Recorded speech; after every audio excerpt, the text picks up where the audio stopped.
Hello, friend. Mormo here. And there's no fancy special effects or background music or captions or anything. Tonight it's like a real personal video. It's just been brought to my attention that my language has been hurtful to people and that a lot of people have been hurt by my language. And I feel real bad about that.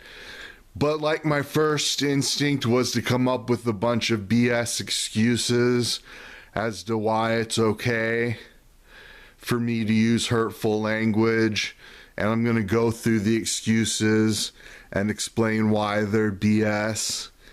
And the first excuse is mental health. I have mental health issues, and so I could say, like for instance, I said, well, I vomit my crazy on Twitter and find it therapeutic to get the crazy out, you know?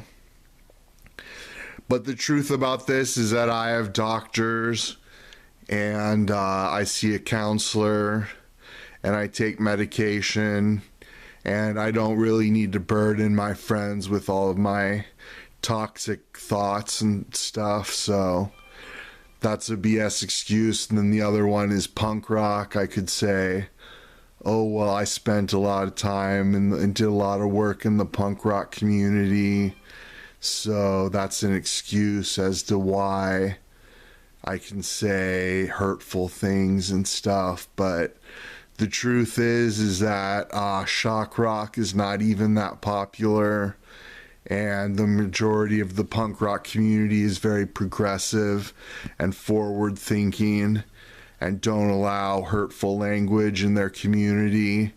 And I'd probably get my ass kicked if I said some of the stuff I say in Twitter at a punk club and get kicked out and banned from that club.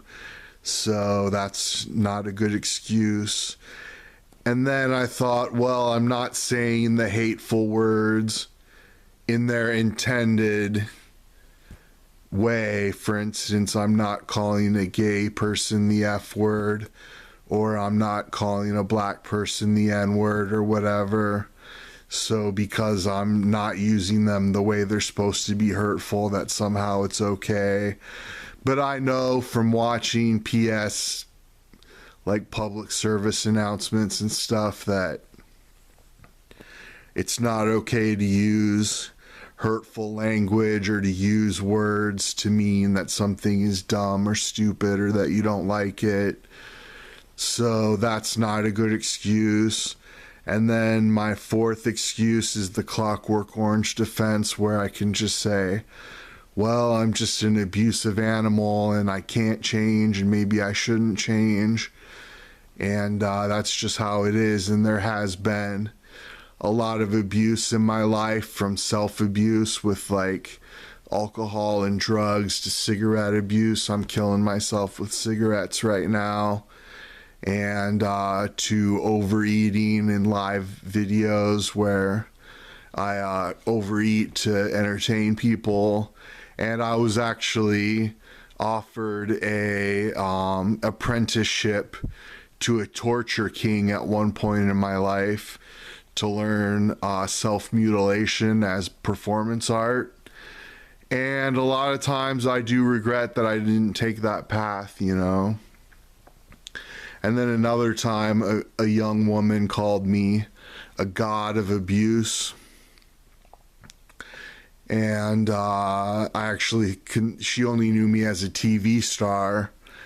And I actually considered writing a short memoir called God of Abuse at one point, and never did. But so yeah, I mean, and to S&M relationships and everything, you know, I've had some abuse in my life. I've done some abuse and committed some abuse.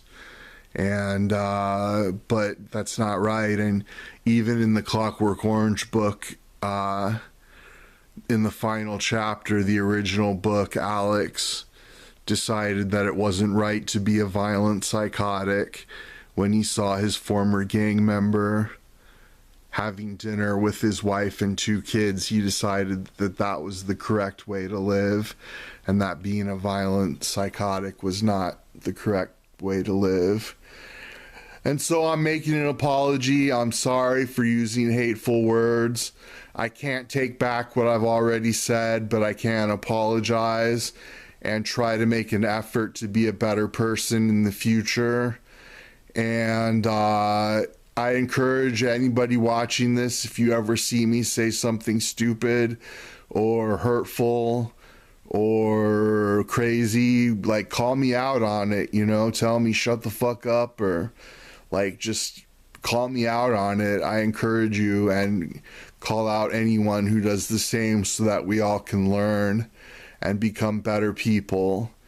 And I want to thank everybody who brought this to my attention, that about my abusive language and how it was hurtful.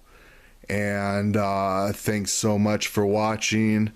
Please comment if you forgive me or with your thoughts, and thanks again so much.